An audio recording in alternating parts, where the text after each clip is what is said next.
Rockstar Games adalah penerbit video game, yang selama beberapa dekade telah dikenal dengan beberapa video game terbesar, dan paling sukses.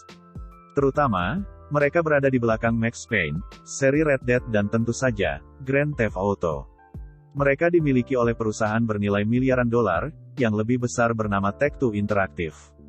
Yang juga pemilik perusahaan 2K, yang mungkin Anda kenal adalah penerbit game NBA, dan segala sesuatu dengan nama 2K itu selain BioShock, Borderlands, dan sekelompok orang lain. Baiklah, saya sepenuhnya menyadari bahwa, saya baru saja menyebutkan beberapa seri video game ikonik paling inovatif sepanjang masa. Terutama yang dibuat oleh Rockstar. Namun, mereka telah mengalami berbagai kontroversi selama bertahun-tahun. Cukup banyak dating kembali ke awal tahun 1990-an. Dan masih berlanjut sampai sekarang. Jadi hari ini saya akan berbicara tentang evolusi Rockstar, sambil menyoroti beberapa alasan potensial. Beberapa nama besar dalam talenta di balik Rockstar, adalah saudara Sam dan Dan Houser. Sam telah menjadi kepala perusahaan sejak awal. Sementara Dan benar-benar meninggalkan Rockstar pada tahun 2020, tetapi secara historis menjadi penulis utama, dan kekuatan kreatif utama di balik beberapa seri terbesar mereka. Ini semacam jalan yang tidak biasa yang membuat mereka terlibat dalam video game sejak awal. Lihat ada perusahaan media besar Jerman bernama Bertelsmann, dan sebagai bagian darinya. Mereka memiliki segmen penerbitan musik yang disebut Bertelsmann Music Group, atau BMG. Disitulah Sam Houser mulai bekerja pada tahun 1990 ketika dia masih kuliah. Tetapi pada tahun 1994, di bawah BMG, mereka memulai segmen video game yang disebut BMG Interactive. Sam dipindahkan ke sana dia membantu saudaranya mendapatkan pekerjaan di sana juga, dan tak lama kemudian, mereka berdua bekerja untuk memproduksi video game. Selama waktu itu, Sam didekati oleh pengembang dari sebuah perusahaan bernama DMA Design. Mereka sedang mengerjakan proyek yang disebut balapan di chess. Bukan nama yang buruk untuk permainan mengemudi, di mana Anda adalah polisi yang mencoba menangkap penjahat dalam pengejaran mobil berkecepatan tinggi.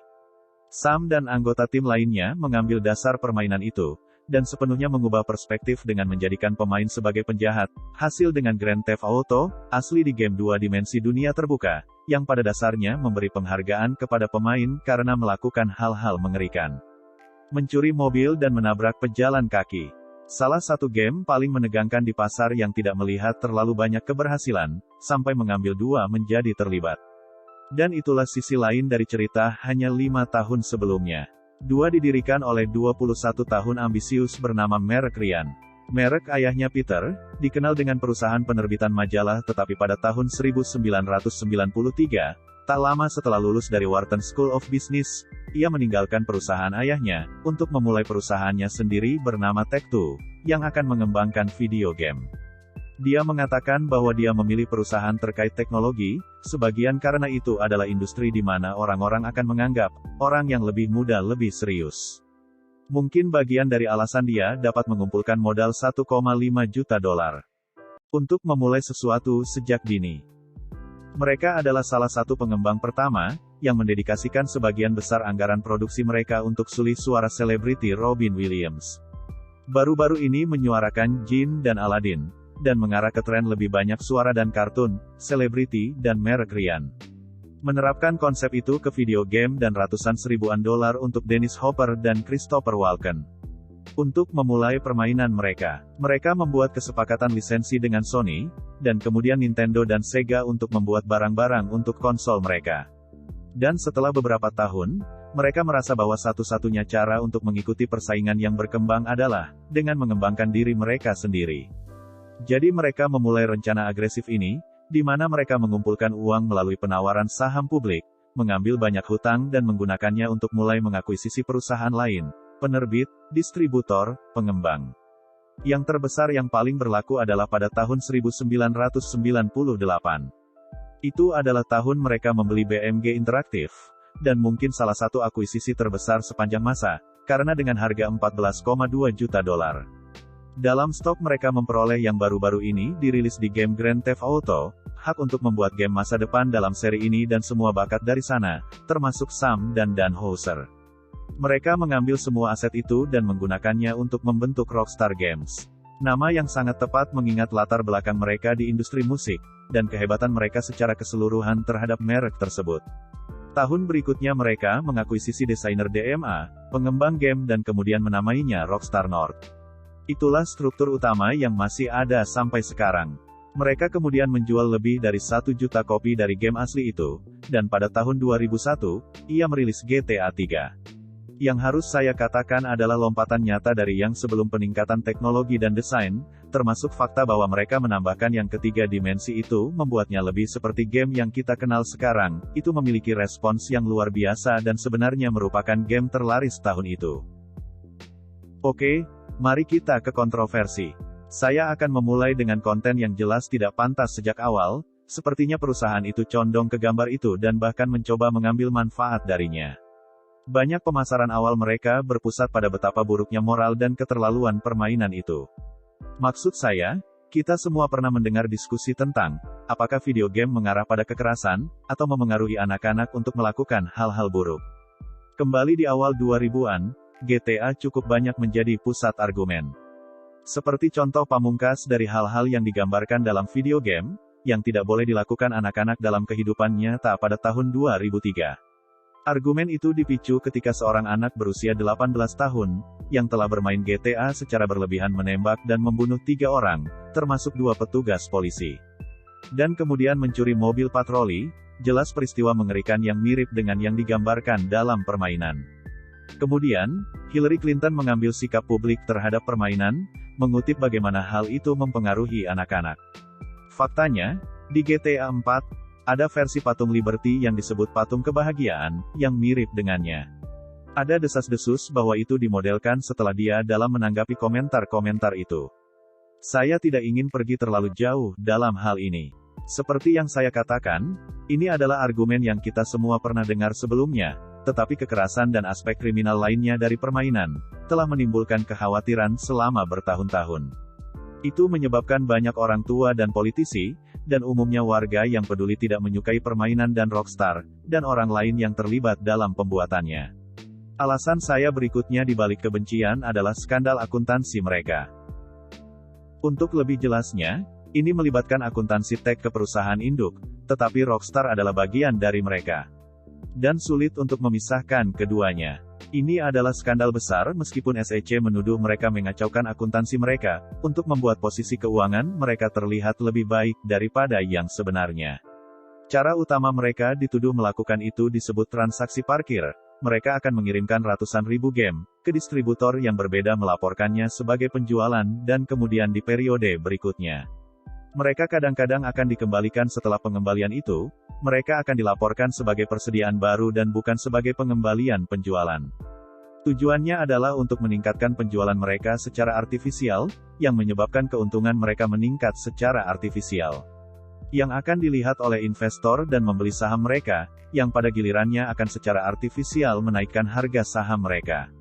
Mereka juga dituduh menggelembungkan keuntungan mereka sebesar 20 juta dolar lagi. Dengan cara mereka memperhitungkan akuisisi penerbit video game ini pada tahun 2000, pada akhirnya, mereka harus merilis laporan baru yang menyatakan kembali angka-angka ini, yang merupakan masalah besar.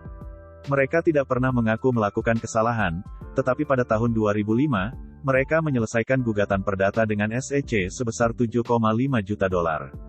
Ini juga mempengaruhi pendiri dan CEO awal mereka. Sebagai bagian dari penyelesaian itu, dia secara pribadi membayar jutaan dolar, bersama dengan eksekutif lainnya dan dilarang menjabat, sebagai pejabat perusahaan publik selama 5 tahun ke depan.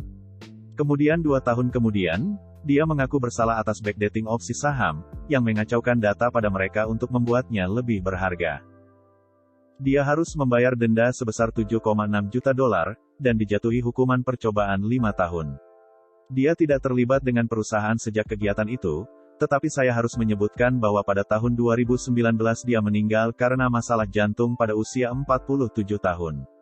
Alasan saya selanjutnya di balik kebencian adalah, modifikasi kopi panas yang terkenal. Ini adalah hal yang sensitif untuk dibicarakan karena melibatkan materi grafis seksual, yang disembunyikan di dalam game Grand Theft Auto San Andreas.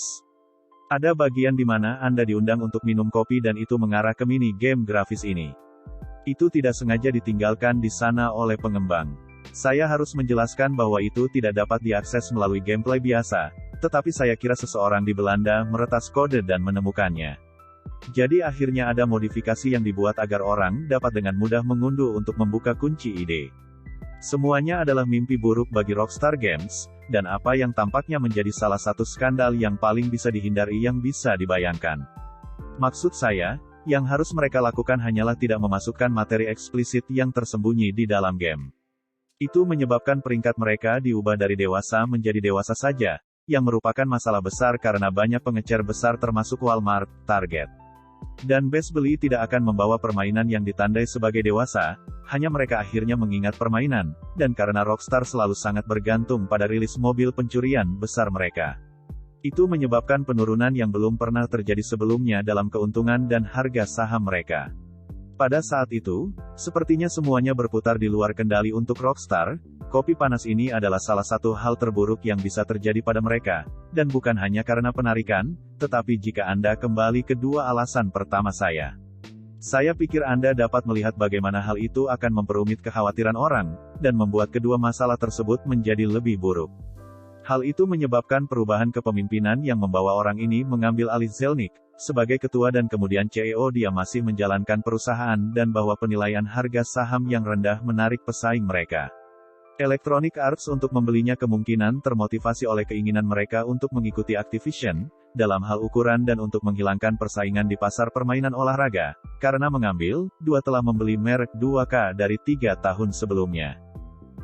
Namun hal-hal inilah yang belakangan ini membuat para penggemar kesal, yang terjebak dengan Rockstar melalui semua perjuangan dan kontroversi di masa lalu.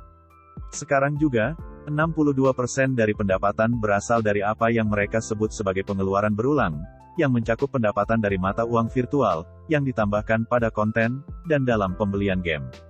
Ini jauh lebih banyak dari sebelumnya. Dan jujur saja kekecewaan banyak pemain tampaknya terjadi di industri ini. Mungkin bukan itu yang ingin dilihat oleh basis penggemar. Tetapi saya akan mengatakan bahwa mengadopsi model ini masuk akal secara finansial, karena Rockstar selalu berjuang untuk menghasilkan uang selama bertahun-tahun tanpa rilis GTA baru. Dan sekarang mereka memiliki cara yang dapat diandalkan untuk menghasilkan uang, mereka akhirnya dapat sedikit bersantai untuk memastikan bahwa yang baru akan menjadi hebat. Tetapi Anda masih harus bertanya-tanya apakah Rockstar adalah perusahaan revolusioner, yang dapat mengeluarkan beberapa permainan kreatif dan ekstensif di zaman kita. Mereka tergelincir ke posisi usaha yang lebih rendah ini di mana mereka kebanyakan hanya mengeksploitasi keberhasilan mereka. Sebelumnya mengambil dua pernyataan yang dirilis yang menyarankan permainan yang lebih pendek di masa depan, dilengkapi dengan konten tambahan yang dirilis, kemudian membuat orang agak kalah percaya pada rilis mendatang. Saya kira waktu akan memberitahu, tetapi saya pikir mereka harus keluar dengan beberapa hal yang benar-benar luar biasa. Untuk memenangkan beberapa dari orang-orang ini, beritahu saya di komentar. Bagaimana perasaan Anda tentang Rockstar? Apakah Anda terganggu oleh kontroversi mereka di masa lalu? Dan bagaimana perasaan Anda tentang yang terbaru, tentang kurangnya rilis baru dan ketergantungan pada transaksi mikro juga? Sulit untuk memisahkan siapa yang benar-benar salah untuk banyak hal ini. Rockstar dibutuhkan 2 atau beberapa persentase dari keduanya. Jadi, setiap pemikiran yang Anda miliki tentang Rockstar atau semua ini, tinggalkan di komentar. Saya ingin mendengar apa yang Anda katakan. Terima kasih telah menonton.